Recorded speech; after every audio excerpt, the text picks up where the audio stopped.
Pada zaman dahulu di daerah Jawa Barat ada seorang lelaki yang sangat kaya. Seluruh sawah dan lading di desanya menjadi miliknya. Penduduk desa hanya menjadi buruh tani penggarap sawah dan lading lelaki kaya itu. Orang kaya itu oleh penduduk desa dijuluki Pak Kikir karena memang dia adalah orang yang sangat kikir. Kekikirnya Pak Kikir tidak pandang bulu, sampai-sampai terhadap anak lelaki satu-satunya pun dia juga sangat pelit. Untunglah sifat kikir itu tidak menular pada anak lelakinya itu. Anak Pak Kikir itu berwatak baik. Tanpa sepengetahuan ayahnya, sering dia membantu tetangganya yang kesusahan.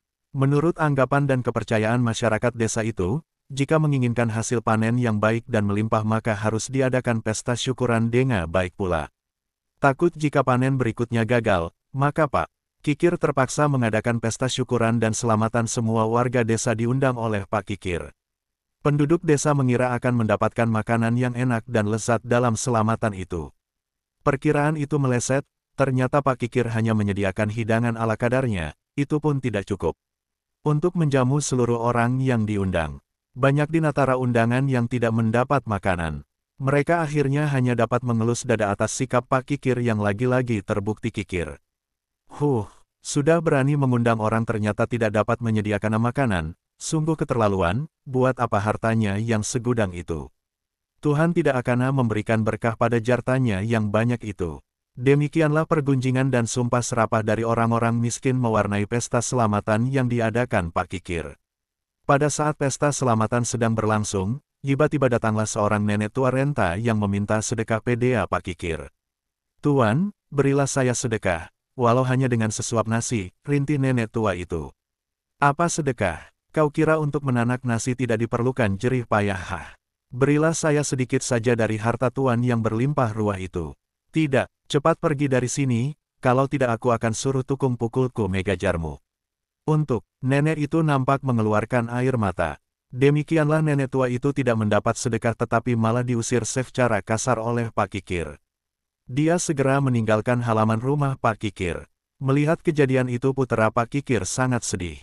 Diam-diam dia mengambil jatah makan siangnya, lalu dikejarnya nenek yang sudah sampai di ujung desanya itu, diberikannya makanan itu kepada si nenek. Nenek itu merasa sangat bergembira, "Sungguh baik engkau nak, semoga kelak hidupmu menjadi mulia." Setelah si anak muda itu pergi, si nenek melanjutkan perjalanannya. Sampailah dia di sebuah bukit dekat desa, dia berhenti sejenak, dilihatnya rumah milik Pak Kikir yang paling besar dan megah di desa itu. Sementara penduduk sekelilingnya menderita katrena ketamakan Pak Kikir. Karena melihat kelakuan Pak Kikir itu, si nenek marah dan berkata, "Ingat-ingatlah Pak Kikir, keserakahan dan kekikiranmu akan menenggelamkan dirimu sendiri. Tuhan akan menimpakan hukuman kepadamu." Nenek itu lalu menancapkan tongkatnya di tanah, lalu dicabutnya lagi. Dari lubang tancapan itu memancar air yang sangat deras. Makin lama air itu makin besar dan menuju ke desa.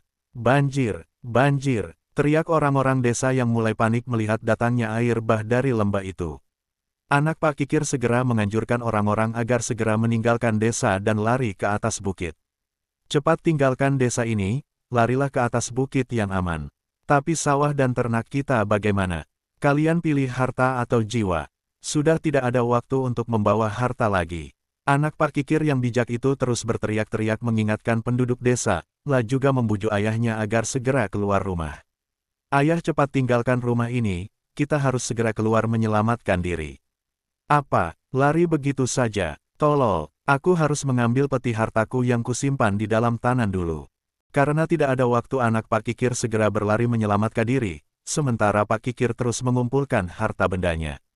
Dia terlambat menyelamatkan diri, akhirnya tenggelam dalam arus air bah. Sebagian besar penduduk desa termasuk putera Pak Kikir selamat. Mereka sedih melihat desanya tenggelam. Kemudian mereka memutuskan untuk mencari daerah baru. Mereka mengangkat anak Pak Kikir sebagai pemimpin desa mereka yang baru. Putera Pak Kikir lalu menganjurkan penduduk untuk mengolah tanah yang telah dibagi rata. Pimpinan desa baru itu mengajari penduduk menanam padi dan bagaimana mengairi sawah secara baik. Desa itu kemudian disebut Desa Anjuran, penduduk desa selalu mematuhi anjuran pimpinannya. Lama-kelamaan desa itu berkembang menjadi kota kecil disebut Cianjur.